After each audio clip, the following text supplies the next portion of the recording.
5 বছরের ভালোবাসা না টিকলেও 5 দিনের ভালোবাসা থেকেই হয়ে যেতে পারে কিন্তু বিয়ে। আজকে আমার বেস্টির ছিল প্রপোজ ডে, আর এই প্রপোজ ডেতে আমার বেস্টি কি করলো চলেন সবকিছুই জানাই আপনাদেরকে। হ্যালো এভরিওয়ান, প্রথমে যারা দেখছেন অবশ্যই একটা লাইক কমেন্ট করবেন এবং আমার বেস্টির জন্য অনেক বেশি দোয়া করবেন।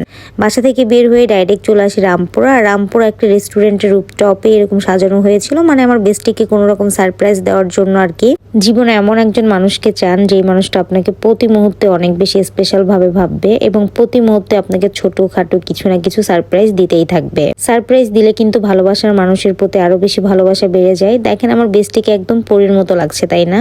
এই তো মাথায় একটা ক্লিপ ছিল, যেহেতু একই দিনে তার 2টা প্রোগ্রাম ছিল, দ্যাটস ওয়াই তার মাথায় হচ্ছে আগের প্রোগ্রামের ক্লিপটা ছিল। আর ভাইয়া তো একদম যুদ্ধ করতেছে তার চুলের সাথে, কিন্তু কোনোভাবেই পারতেছিল না, ফাইনালি পেরেই গেল। আর এরপর আমার বেস্টি একটু এসেছে আমার সাথে, মানে অনেক বেশি শুট টুট করে একদম টায়ার্ড হয়ে গিয়েছে। আবারও শুরু হয়েছে আমার বেস্টির শুট, মানে এত বেশি শুট করতে হয়। আর ভাইয়া তো দেখেন তার জন্য একটা গিফট নিয়ে এসেছে, খুবই সুন্দর একটা ডায়মন্ডের রিং ছিল এখানে। আমার বেস্টি তো একদমই জানে না যে ভাইয়া তার জন্য কি বড় একটা সারপ্রাইজ নিয়ে চলে এসেছে। আমার বেস্টি তো একদম ফটো শুট ভিডিও নিয়েই ব্যস্ত, সে কোনোভাবেই বুঝতে পারে না যে ভাইয়া তার জন্য কি রেখেছে। আর ভাইয়ার জন্য আমার বেস্টি কি রেখেছে সেইটাও তো ভাইয়া বুঝতেই পারে না একদমই। দেন দুইজনের এত সুন্দর রোমান্স দেখে আমরা দর্শকরা একদম পুলকিত হচ্ছিলাম যে কখন তাদের রোমান্স শেষ হবে আর কখন তারা দুইজনকে সারপ্রাইজটা দিবে। আল্লাহ চাইলে 10 বছরের রিলেশনও নষ্ট করে দিতে পারে, আর আল্লাহ যদি চায় তাহলে 2 মাসের রিলেশনও পূর্ণতা পেতে পারে, তাই না? এই তো ফাইনালি ভাইয়া প্রপোজই করে ফেললো, কিন্তু আমার ফ্রেন্ডের ইচ্ছা ছিল আর একটু অন্যভাবে যদি ভাইয়া প্রপোজ করতো। ভাইয়া যদিও আগে কাউকে প্রপোজ করেছে কিনা জানি না, বাট সে প্রপোজ করাতে একদমই আনাড়ি। কিন্তু অন্যদিকে আমার বেস্ট ফ্রেন্ডের মাথায় যে কি পরিমাণ ট্যালেন্ট, সে কি জোস একটা প্রপোজ যে ভাইয়াকে করলো সেটা লাস্ট পর্যন্ত দেখবেন।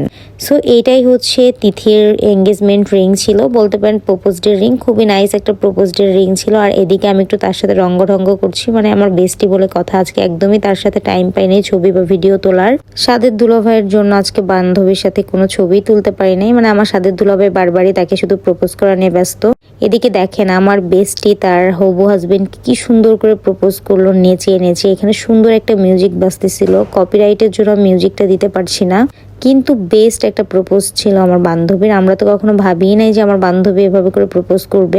এই যে দেখেন, আর আমাদের দুলা ভাইয়ের প্রপোজের স্টাইল একইভাবে, জাস্ট ফুলটা নিয়ে রিংটা নিয়ে তাকে প্রপোজ করতেছিল। বাট মাশাল্লাহ দুইজনে অনেক বেশি সুন্দর, দুইজনকে কিন্তু অনেক বেশি মানিয়েছে। অবশ্যই মাশাল্লাহ বলতে ভুলবেন না। থাক ভাইয়া, নেক্সট আর একটু ভালো করে প্রপোজ করা শিখে আসেন। সাজেক গিয়ে কিন্তু আমরা দেখতে চাই আপনি কিভাবে ক্লাস নিলেন আমার বান্ধবীর থেকে। এভাবে করেই তাদের দাম্পত্য জীবন একটু একটু করে শুরু হচ্ছে। সো দোয়া করবেন সবাই, ভালো থাকবেন, আল্লাহ হাফেজ, বাই বাই, টেক কেয়ার।